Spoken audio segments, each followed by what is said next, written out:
All right, shifting our focus now, senior advocate Mahesh Jetmalani has spoken exclusively to NDTV, alleging that there is a cabal operating in the Supreme Court. Mahesh Jetmalani has termed the VVPAT verification petition on which the court gave its judgment today motivated and said that the intention was to cast a doubt on the sanctity of India's electoral process. Listening.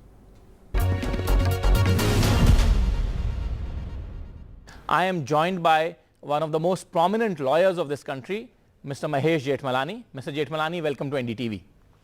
Thank you. Mr. Jetmalani, would you agree with my summary of the judgment of the Supreme Court that this probably is the landmark judgment as far as the sanctity of the poll process in this country is concerned? Yes, certainly you've got a judicial seal of approval on the sanctity and integrity of the EVM system of conducting elections. But, this is a repetition of the past. It had already happened before. As you know, Nikunj, it was in 2019, a constitutional court had already been through this, right? And they had given it their endorsement. So, but I can these are all motivated litigations. As the Supreme Court this time pointed out, it was based only on suspicion. There were no hard facts to invoke the jurisdiction of the court. They said this could be done, this can happen, and so on and so forth. So, whatever residual doubts based on no factual, the EC made it very clear that our system is foolproof. But the Supreme Court still added one or two more things to strengthen the integrity of the EVM. But frankly speaking, it's a motivated petition. It is really done by a bunch of people who are not so much concerned about strengthening our electoral process, but casting a doubt on the sanctity of our democratic processes. It doesn't behove them to do that. In my view, this is an extremely anti-national step to keep casting doubt on the integrity of the process, because you undermine a legitimacy of the government you don't agree with. You're a bad loser. Why you're raking up this pre-election result doubt, right, is in fact because you are a bad loser and you don't want the winner to really, enjoy the fruits of his success and hard work, both in governance and during the electoral process. Well, Mr. Jetmalani, I was coming to that, but some would actually say that more than casting an aspersion on the government of the day, you are besmirching not only a constitutional body like the Election Commission of India, but also besmirching the entire electoral process in front of the entire global committee of nations. But be that as it may, Supreme Court actually had reserved some very stern words today for the petitioners, and it actually said that these are motivated allegations and you have actually nothing to show for what you are claiming.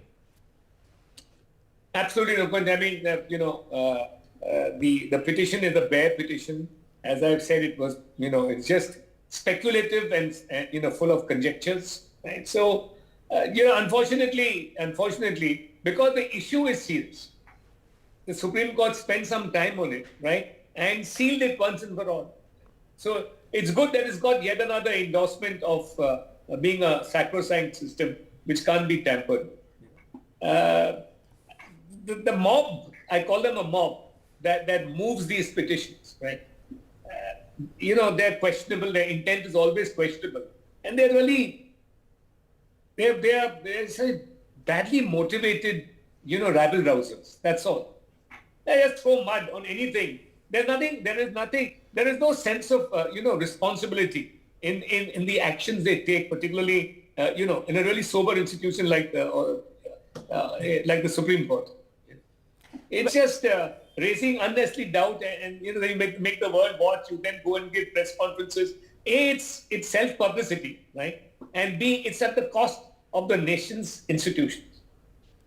Well, absolutely. Actually most neutral observers would agree with that, Mr. Jetmalani. But the fact remains this also, that today probably it has been overtaken by certain other people, but it all started by Mr. Subramaniam Swamy. Mr. Subramaniam Swamy went after a certain loss and then cast doubt and actually wanted to return to the ballot paper. And today Supreme Court has said that, look, there is absolutely no return to the ballot paper. We are introducing two more safeguards, so to say. So do you think that these safeguards are effective safeguards and now finally seal the deal, as if one were to put it like that, in the favor of EVM and electronic voting? Yeah, I mean, I think this is the final, this should be the final word, right? They've sealed any possible, doubts. There are only doubts, right? They've sealed any, now the EC said you don't even need this, but there's nothing wrong with these extra precautions that the Supreme Court has. I mean, it will now show that the Supreme Court has not only examined it yet another time, but examined it to the point of such care, right, that they don't want any future, reopening of the issue. And it was also good that it was a completely judgment in cohesion. It was a concurrent judgment. Both the judges completely agreed with the fact. So people would say that whatsoever doubts that were being cast on the entire sanctity of the process of the voting in this country, which is probably the largest such exercise undertaken anywhere in the globe, have been now put to rest.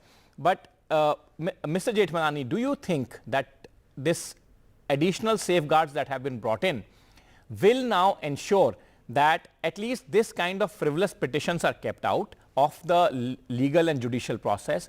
Or if at all they are raised, again, they are summarily dismissed, because time and again what happens is that for a very large period of time, they will occupy the mind space in the voter's mind and become a talking point which many would say is unnecessary. Look, Nikunj, you can't stop frivolous petition in the Supreme Court. That the court has to actually now put its foot down. On this issue, it has been so well traveled now that I don't think there's scope for any other petition. But, just whenever the opposition wins an election, the BJP never questions the EVMs. Why don't they then do it? Look at the motives of someone like Prashant Bhushan. When the opposition wins Karnataka, or the left wins in Kerala, or any of the non-BJP governments, you never get then the EVMs are sacrosanct. That's how partisan this is.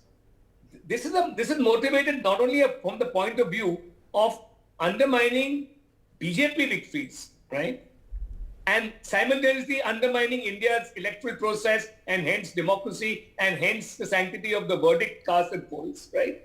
But it is also a cabal that operates under the aegis of the opposition. I'm saying that very clearly, and I can prove it. Every time this group has done it, it has never championed causes where the opposition is covered in mud. So you mean to say they are actually fronting for the opposition? But now that since this is a front for the opposition.